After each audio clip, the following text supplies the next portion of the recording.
You've all noticed that the clowns in A Midsummer Night's Dream are actors, or wannabe actors, and our principal clown, Bottom the Weaver, is this working man, a weaver, who thinks of himself as a great actor. Shakespeare partly uses these clowns as a meditation on what theater is itself, partly using the failure of their theater to demonstrate what theater ought to be. That's how you do it wrong, which implies how you should do it, but also to think through in a more serious and sympathetic way what theater itself is, the kind of magic that has nothing to do with fairies, but that has everything to do with Shakespeare's own art. Now, the first joke you will have noticed is the snobbish joke that these guys are all working men. They're craftsmen.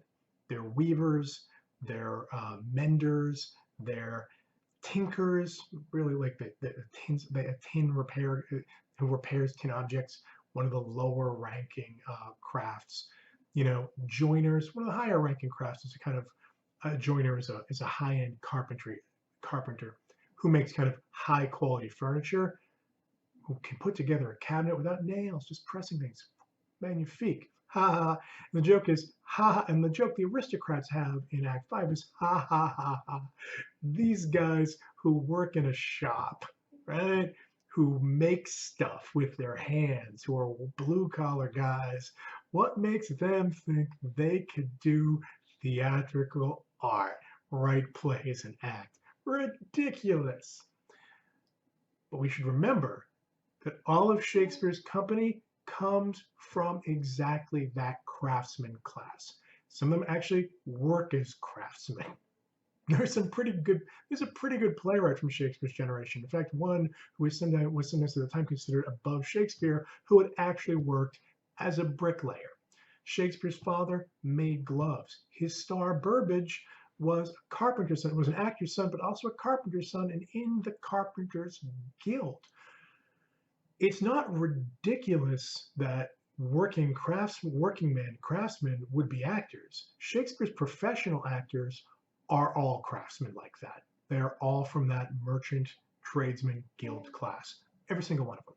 This is who does professional theater, i.e., these are the people for whom theater is not a pastime at court, not something you do once in a while. They are not amateurs.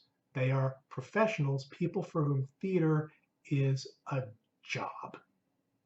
People with jobs. Shakespeare treats playwriting like a job. he produces a lot at a very high level, though some people produced much more at not as high a level. Okay, so it's not ridiculous for for working men to want to be actors. The actors who are playing these actors are themselves working men. They're laughing at these guys for being working men pretensions. There's something very complicated going on there. Then there's the problem. Shakespeare uses the mechanicals, as they're often called, the rude mechanicals, to show something about how theatrical representation works. One of the mechanicals' problems is that they misunderstand theater. They misunderstand it as illusionistic.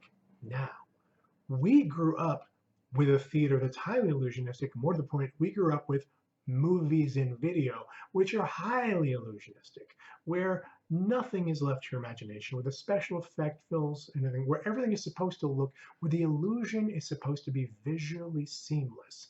That is not how Shakespeare works at all. He doesn't even have that option. He doesn't have, what's that word I want? Scenery. There is no scenery.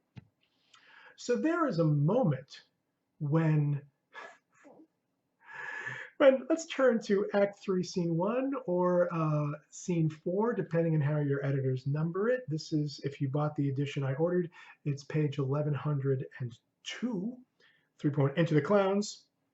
The clowns. Clown at this time is a word for kind of rude, rural person, an election person. We all met.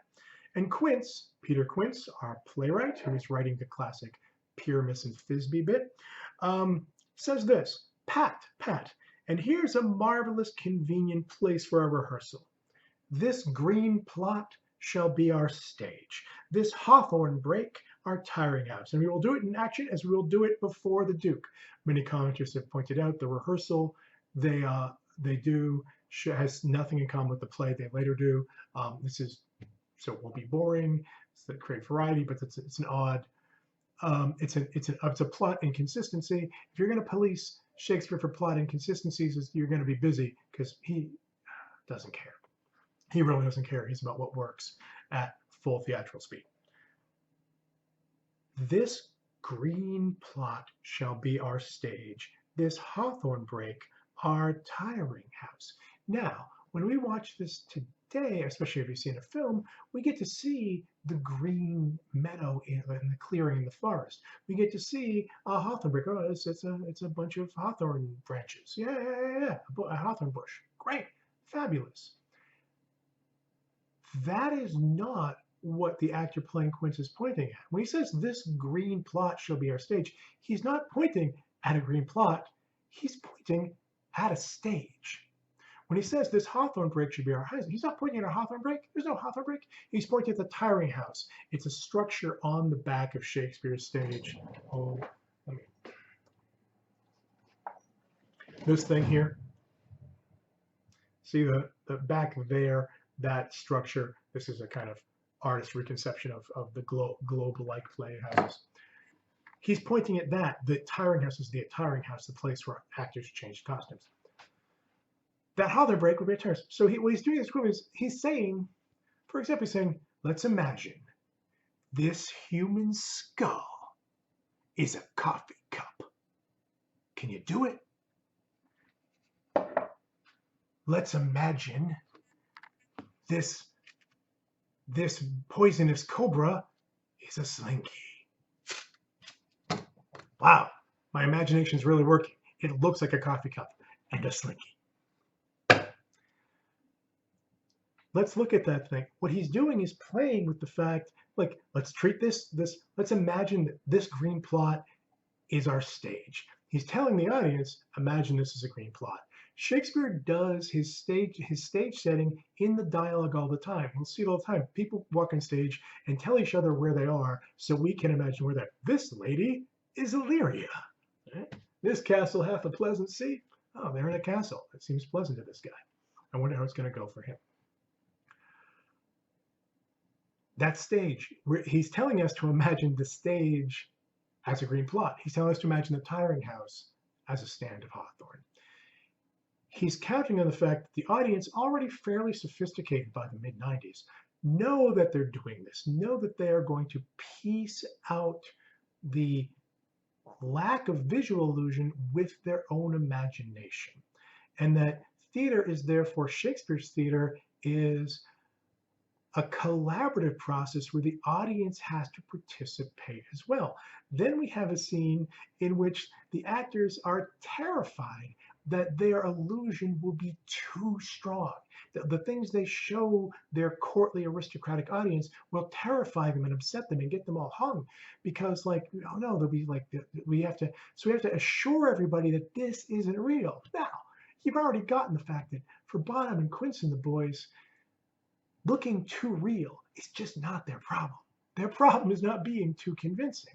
But they're like, well, what are you gonna? How can we have to explain that the lion isn't a lion? We have to have a prologue that explains that we're not actually committing suicide on stage, but that it's a mock suicide, right? Yet to explain away all this stuff that the audience knows, these guys have a naive idea of theater, and then watch they have a whole, because it's set on a moonlit night. The sad story of Pyrrhus and Thisbe, which they turned inadvertently into a comedy, is set on a moonlit night. And they're like, what are we going to do? We're going to find, is there moonlight that night? Someone has to come in and play the moon so there can be moonlight, etc., etc., etc. Oh, we could never play this on a night where there wasn't a moon. This is being played, remember, at 2 in the afternoon. Broad daylight. Direct sunshine, or the English version of direct sunshine. I'm kidding, it's sunny in London sometimes. the audience is already imagining the moonlight, that these guys think their audience can't possibly, they actually think the audience is incredibly naive, and that's a sign of how naive they are. The more sophisticated theatrical approach is to take the audience as a participant that helps make the magic happen.